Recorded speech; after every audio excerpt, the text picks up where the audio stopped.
And let's get more on this now. I'm joined by the co-founder of Leave.EU, Richard Tice. He's at Westminster for us. Morning. Very good morning to you. You've accused the Prime Minister of applying pressure to the business leaders who signed that letter in the Times that we've been talking about so far this morning. What evidence do you have that they were pressured? Well, it's simple. The Prime Minister admitted in the House of Commons yesterday that it was number 10 resources that were being used to coordinate that letter. Secondly, in conjunction with someone who has a track record of consistently saying that Britain should join the euro.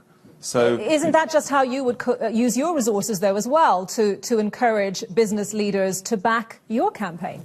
Well, yes, but it's very different, as we all know. If the Prime Minister's office phones you up and asks you to sign a letter, then, de facto, you're going to think about it very seriously. The chief executive of Heathrow, whom I spoke to this morning, said that he was invited, not pressured, to do so. Well, let's hope that was the case. But we at Leave.EU, we've got a database of over 2,000 SMEs who've confirmed that they would like to leave the EU. They don't see the benefits.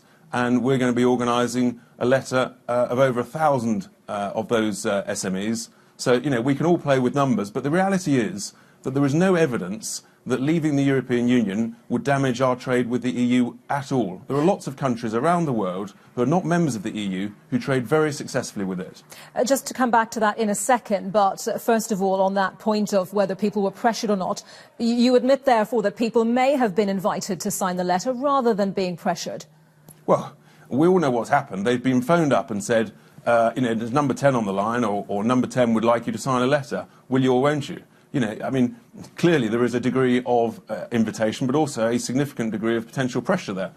Anyway, we're delighted that lots of companies have declined to do so in spite of that pressure-stroke invitation. The businesses who have signed up to that letter say they need unrestricted access to the European market of some 500 million people.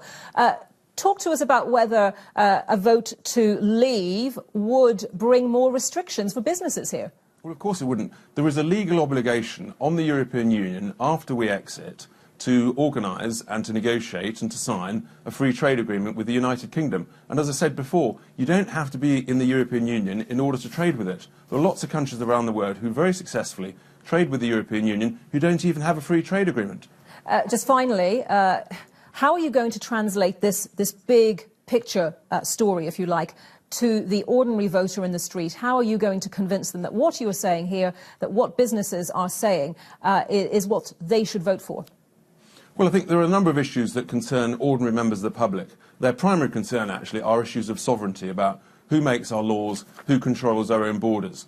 On the economics, they'll listen to the arguments, but I think when people understand that there is a legal obligation on the European Union to negotiate a trade agreement with us, they'll say, actually, it's probably the status quo. It'll be broadly the same.